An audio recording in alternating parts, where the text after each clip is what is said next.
अगले दिन कालू कौवा पक्षियों को आवाज लगाकर उनसे कहता है, आ जाओ पक्षियों, नए और मजबूत घर खरीद लो। ले जाओ भाई ले जाओ, मजबूत घर ले जाओ। कालू कौवा काफी देर बैठा रहता है और पक्षियों को आवाजें लगाता है, परंतु कोई भी पक्षी कालू कौवे के पास नहीं आता। ये क्या, मेरे ये घर तो कोई पक्षी खरीदने नहीं आ रहा। ऐसे कैसे चलेगा? अगर मेरी ये मेहनत भी ज़ाया हो गई तो भाई तो रानी कौवी को अपने साथ ले जाएंगे।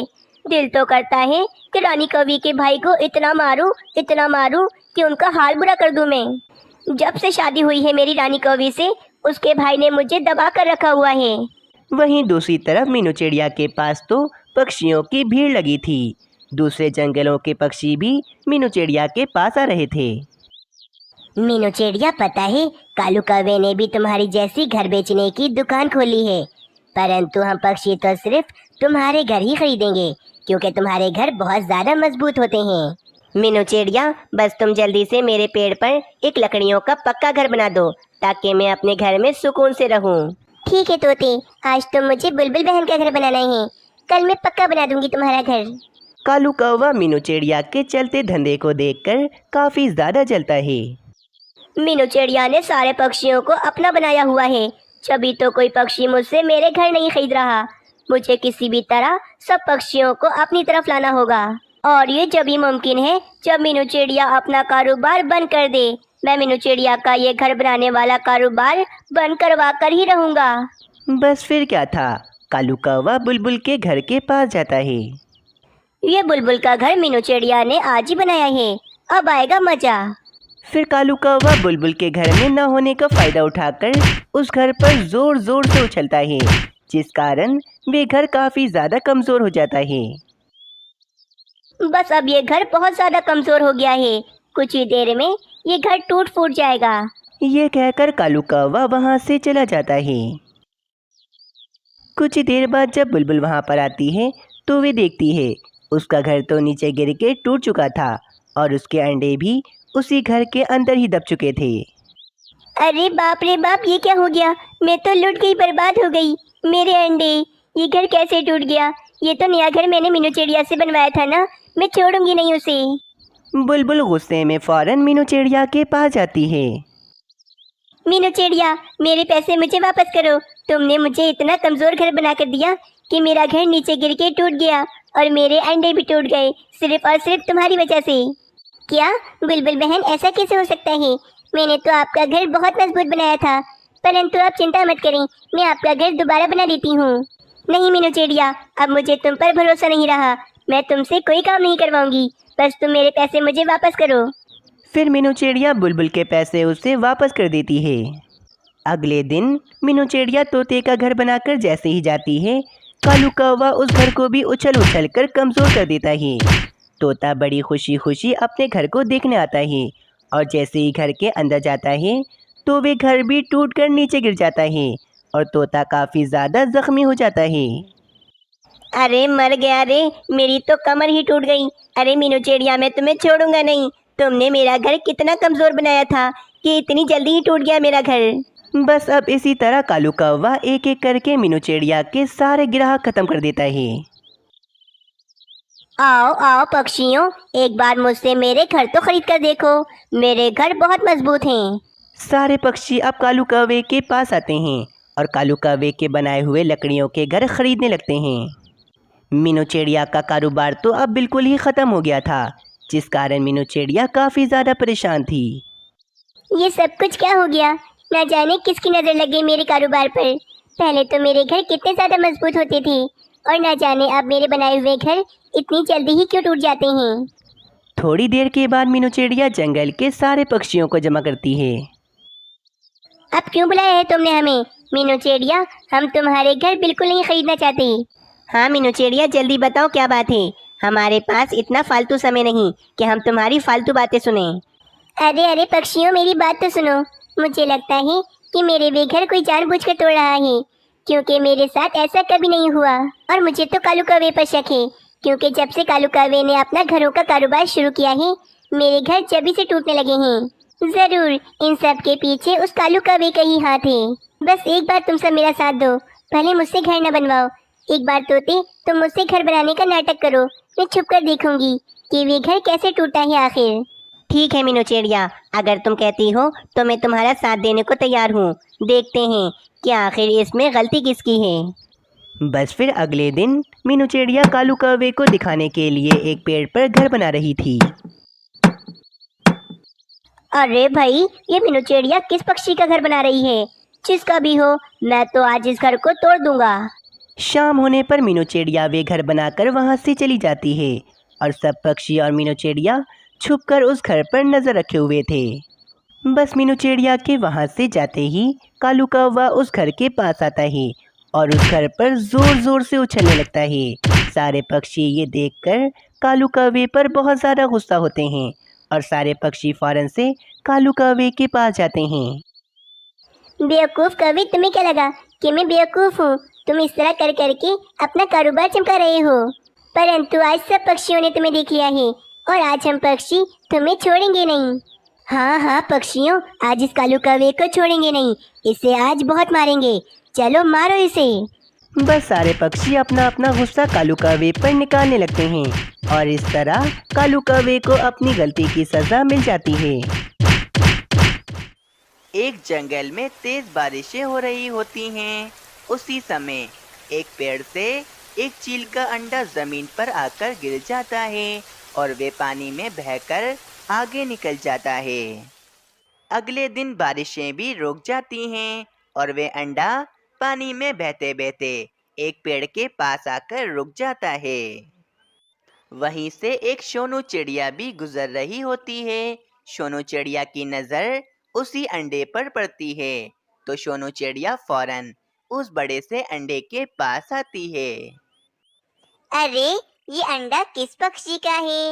ये अंडा तो काफी ही बड़ा है, शायद ये चील का है, परंतु ये कितना बड़ा है, क्यों ना मैं इसे अपना ही अंडा बना लूं। अगर मैं इस अंडे को यहीं पर छोड़कर चली गई तो कोई दुष्ट उल्लू इस अंडे को तोड़कर पी जाएगा। इससे बेहतर तो इस अंडे को मैं अपने साथ ही ले जाती हूँ। ये कहकर सोनू चिड़िया वे बड़ा सा अंडा अपने पंजों में पकड़कर अपने साथ ले जाती है। सोनू चिड़िया अपने 2 अंडों के साथ चील का बड़ा सा अंडा भी रख देती है। कुछ दिनों के बाद इन तीनों अंडों में से 3 बच्चे निकलते हैं। एक चिड़ा, दूसरी चिड़िया और तीसरा एक चील का बच्चा होता है।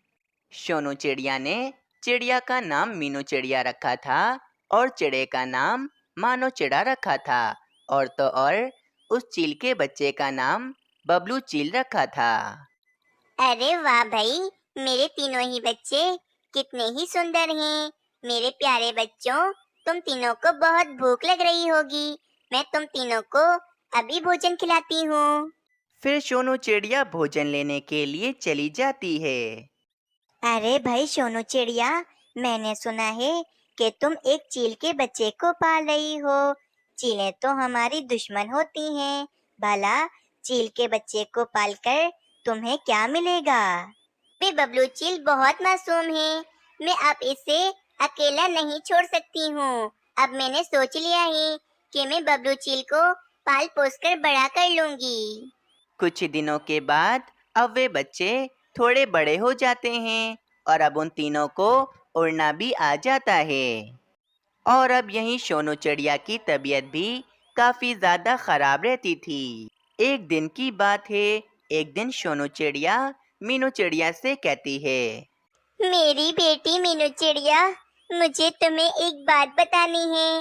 वो जो तुम्हारा भाई बबलू है, वो मेरा बेटा नहीं बल्कि वे तो एक चील का बेटा है।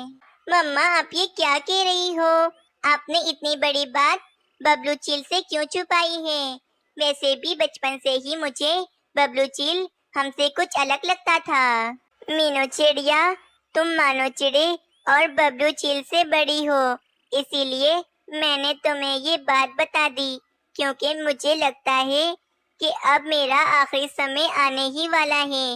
मीनू चिड़िया, तुम बबलू चील को इसकी सच्चाई कभी भी मत बताना, वरना बबलू चील तुम्हें और मानो चिड़े को छोड़कर चला जाएगा। बस इतना कहते ही सोनू चिड़िया उसी समय मर जाती है। मीनू चिड़िया अपनी मम्मा की मौत पर काफ़ी ज़्यादा दुखी हो जाती है। मम्मा, मैं आपकी आखिरी ख्वाहिश जरूर पूरी करूंगी और बबलू चिल को हमेशा हमारा भाई बनाकर रखूंगी।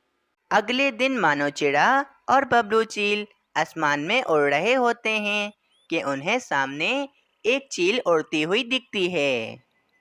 अरे मानो चिड़े, ये इतना बड़ा पक्षी कौन है? इसको तो मैं पहली बार देख रहा हूँ। अरे बबलू, ये तो बहुत ताकतवर चील है जो बहुत ऊंचा उड़ सकती है, परंतु तुम बिल्कुल इस ताकतवर चील जैसे क्यों लग रहे हो? नहीं नहीं, मैं भला इस ताकतवर चील जैसा क्यों लगूंगा? मैं तो एक चिड़िया का बच्चा हूँ ना। हाँ, तुम ठीक कहते हो। मैं कुछ ज्यादा ही सोच रहा हूँ, शायद मुझे इसी वजह से लग रहा है। रात हो जाती है। मीनू चिड़िया और मानो चिड़ा सो रहे होते हैं, परंतु वे बबलू चील अभी तक जाग रहा होता है। इस मानो चिड़े की बात मुझे बहुत परेशान कर रही है। मुझे तो समझ में नहीं आ रहा कि वे ताकतवर चील मुझ में क्यों मिल रही थी। कहीं वे मानो चिड़ा ठीक तो नहीं कह रहा था ना कि मैं वाकई एक चील में मिलता हूँ? परंतु ऐसा कैसे हो सकता है? मैं तो एक चिड़िया का बच्चा हूँ, परंतु मैंने तो आज तक अपने आप को कभी देखा ही नहीं है कि मैं कैसा दिखता हूँ। जब मैं छोटा था तो मेरी मम्मा ने मुझे बताया था कि मुझे अपने आप को कभी भी देखना हो तो मैं पानी के पास चला जाऊं। मैं अपने आप को आसानी से देख सकता हूँ।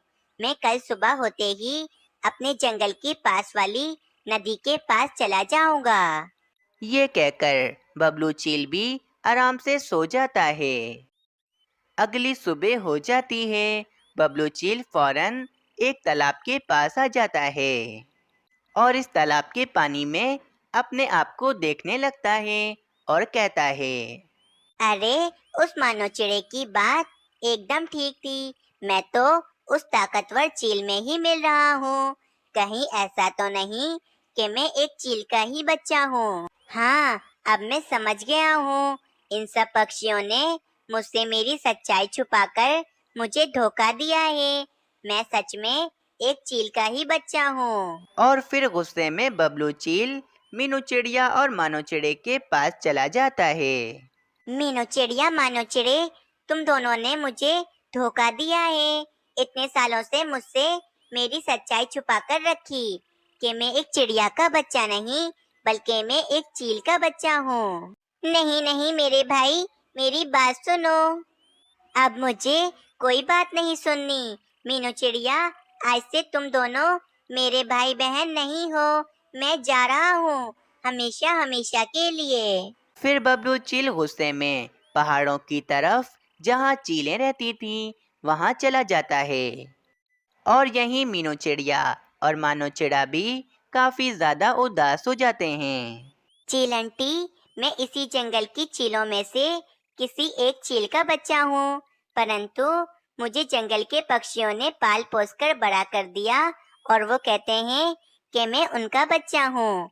लेकिन अब मैं जान चुका हूँ कि मैं एक चिड़िया का बच्चा नहीं बल्कि मैं एक चील का बच्चा हूँ। मेरी सच्चाई इतने सालों तक मुझसे छुपा कर रखी और मुझे धोखा दिया।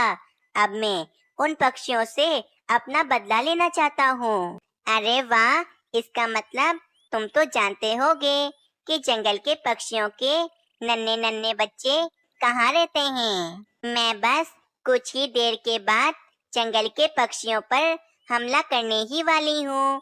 तुम मेरे साथ ही चलना और मुझे नन्हे नन्हे पक्षियों के घोंसले बता देना। अरे वाह चील आंटी, मैं आपकी जरूर मदद करूँगा, परंतु आप मीनू चिड़िया और मानो चिड़े को भी पकड़ लीजिएगा। मुझे इनसे अपना बदला लेना है। हाँ ठीक है, मैं अभी चलती हूँ, कुछ देर के बाद में आती हूँ। फिर चलते हैं पक्षियों को पकड़ने। ये कहकर वे बाजू चील वहाँ से चली जाती है और यहीं बाजू चील बैठा हुआ होता है कि इसे एक पक्षी की आवाज़ सुनाई देती है।